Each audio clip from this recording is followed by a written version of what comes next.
আমার পক্ষে সম্ভব হয় না যে আমি ওকে একটা সাইকেল গিফট করব। 10 বছর বয়সের শিশু আরাফ হোসেন মায়ের কাছে দীর্ঘদিনের বায়না একটি বাইসাইকেল কিনে দিতে হবে, কিন্তু মা ফারজানা আক্তার এর পক্ষে শিশু সন্তানকে বাইসাইকেল কিনে দেওয়া একেবারেই অসম্ভব। আরাফ হোসেনের জন্মের 8 মাস আগে নিখোঁজ হয়ে যান স্বামী পারভেজ। ফারজানা আক্তারের স্বামী ছিলেন বংশাল থানা ছাত্রদল নেতা। 2013 সালের ডিসেম্বরের 2 তারিখে তাকে গুম করে তৎকালীন আওয়ামী লীগ সরকারের প্রশাসন। সেই থেকে অসহায় জীবনযাপন করছে স্ত্রী ফারজানা ও 2 সন্তান। একটা বড় বোন, যে ছোট বোনের শ্বশুর বাড়িতে 2 বাচ্চা নিয়ে থাকা, যে কত গুম হয়ে দীর্ঘ 13 বছরের নিখোঁজ থাকা পারভেজের স্ত্রী ও সন্তানের বিশেষ সাক্ষাৎকার প্রকাশ করে দৈনিক কালবেলা।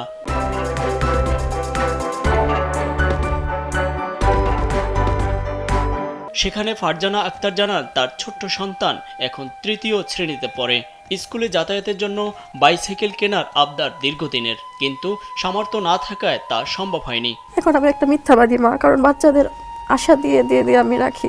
পারভেজের শিশু সন্তানের এই আবদারের কথা জানতে পেরে তার জন্য বাইসাইকেল উপহার পাঠিয়েছেন বিএনপির ভারপ্রাপ্ত চেয়ারম্যান তারেক রহমান। তারেক রহমানের নির্দেশে তার পক্ষে বৃহস্পতিবার আরাফ হোসেন ও তার মায়ের কাছে একটি স্পোর্টস বাইসাইকেল তুলে দেন যুক্তরাজ্য বিএনপির সিনিয়র যুগ্ম সম্পাদক পারভেজ মল্লিকের ভাই জুলফিকার আলী ও পলাশ মাহমুদ।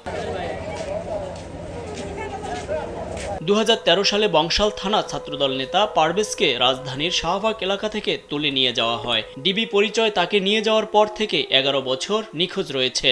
পারভেজ নিখোঁজের সময় স্ত্রী ফারজানা, 2 বছরের মেয়ে আদিবা ইসলাম রিধি ও 2 মাসের অন্তঃসত্ত্বা ছিলেন। প্রেগনেন্ট ছিলাম, সবাই সাদা পোশাক ছিল, শুধু একজন যে ড্রাইভারের সাথে বসছে ওনার কোডটা ছিল ডিবি কোড পরা ছিল। বাইসাইকেল উপহার পাওয়ার পর তারেক রহমানকে ধন্যবাদ জানিয়ে আরাফ হোসেন বলেন, আমি খুব খুশি। তারেক রহমান আঙ্কেল আমার স্বপ্ন পূরণ করেছেন, আঙ্কেলকে অনেক ধন্যবাদ। পাশাপাশি পারভেজের স্ত্রী ফারজানা আক্তার ও কৃতজ্ঞতা জানায় বিএনপির ভারপ্রাপ্ত চেয়ারম্যান তারেক রহমানকে। তারেক রহমান আঙ্কেলকে ধন্যবাদ, আমার স্বপ্নটি পূরণ করছে। আমার অনেক ভালো লাগছে, আমার ছেলের স্বপ্নটা আমি পূরণ করতে পারছি তারেক রহমান স্যারের উদ্যোগে। তাকে অনেক ধন্যবাদ আমার এই ছেলের স্বপ্নটা পূরণ করার জন্য। এর আগে গত 26 নভেম্বর কালবেলার কালের কথা নামে একটি প্রোগ্রামে গুম হওয়া ছাত্রদল নেতা পারভেজের স্ত্রী ফারজানা ও মেয়ে আদিবা ইসলাম রিদিকে নিয়ে অনুষ্ঠানের আয়োজন করা হয়।